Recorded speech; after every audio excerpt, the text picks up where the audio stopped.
Let's put side to side two popular budget choices, the T300RS and the Logitech G923. A few years ago, I've done a comparison between the G29 and the T300. If the G923 is a newer version with improved internals, the conclusion should be more or less the same. Choose the G923 if you are more budget conscious, the T300 if you are not restrained so much. I mean, right? Yes, but actually no. For pretty much the same reasons as before. Disclaimer, both wheels were sent by the respective brands. All opinions my own. As always, I have complete independence. So let's get into this, starting with prices. The G923 goes around 250 to 300 pounds, 300 euros or $350. The T300 has a base only version for 220. If you buy the RS, it's 300 to 350 pounds, 350 euros or around $400. If you go for the GT version, the one that I have for review, 370 pounds, 400 euros, $450, and prices do fluctuate depending on time of year. These wheels are very different. The Logitech G923 keeps much of its engineering back from the G25 days. It's a geared wheelbase, 28cm wheel rim with real leather. It's really sturdy, many buttons including a rotary, 2 shifter pedals, compatibility with the PC and PlayStation or Xbox, depending what version you buy. You should see the G923 as a technical evolution of the wheel range, or a facelift if you may. There are some improvements internally, but physically the format is a copy-paste of the G29. The Hall effect gear-driven wheelbase should deliver roughly around 2.5 Nm of torque, adding a new feature called True Force. The pedals are the same design as always, 3 pedals, plastic base, metal pedals. Both pieces can be hard mounted using the mounting screws, or they can be used mounted on a desk and floor.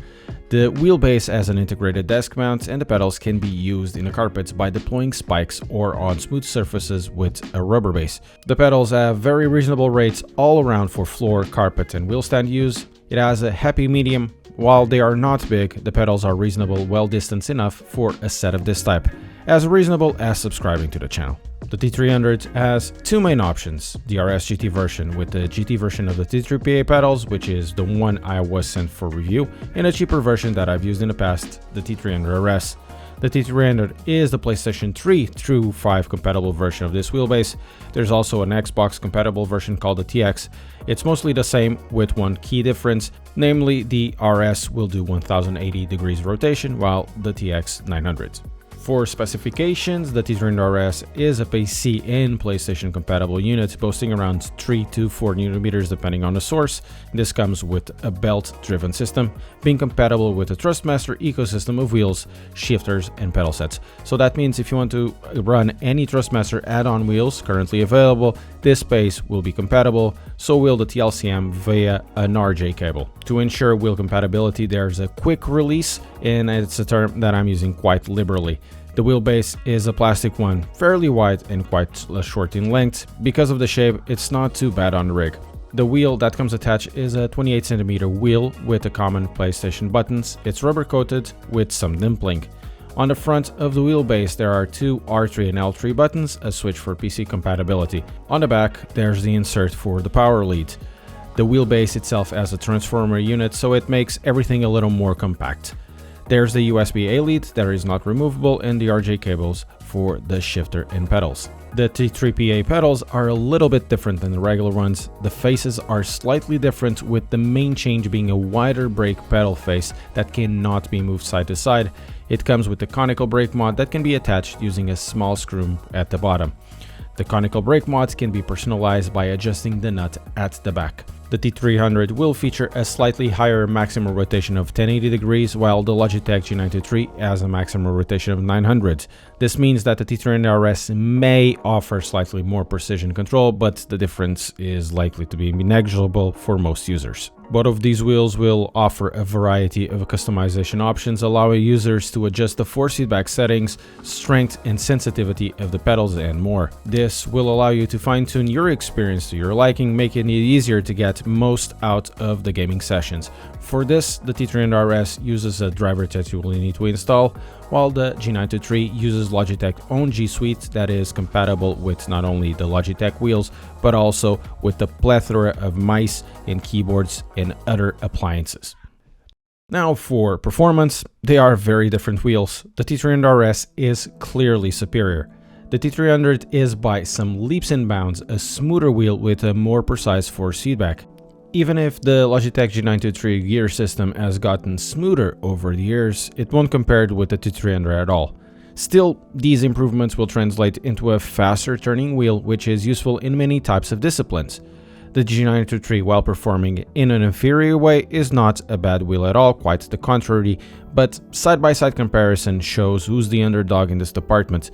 The T300 belt system is fairly undampened, that allows for really snappy reactions on the wheel and a very competent feel. Still, it is not a completely smooth experience, there is always a little bit of cogging. This wheelbase works rather well in all sims that I've tried, Assetto Corsa, Competizione, GT7, and with the ability to swap wheels, it gives a great deal of flexibility. Assetto Corsa has a very familiar feel, all the details are there for an informed drive, and because it's how it's tuned, fine details like rear wheel loss, differential slip, tires loading, and so on are superbly felt on a wheel.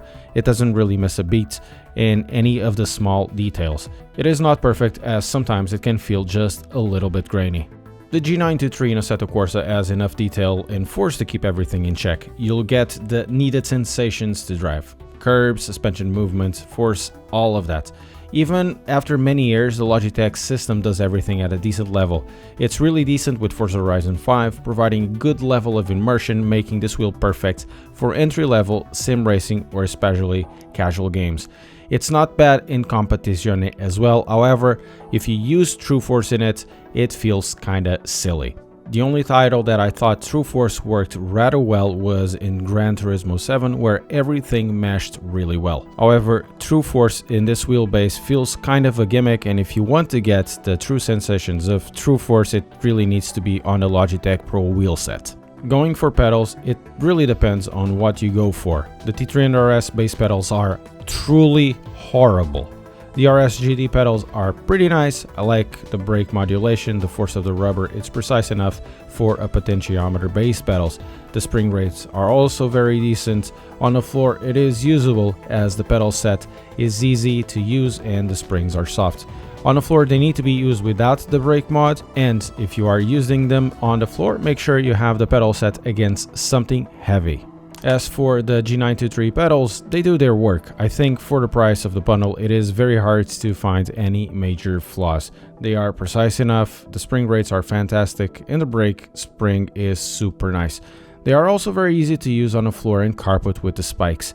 Between both pedals, the T3PA are superior in my opinion, not that the G923 pedals are any slouches. Modded with the AXC brake mod, they become truly fantastic.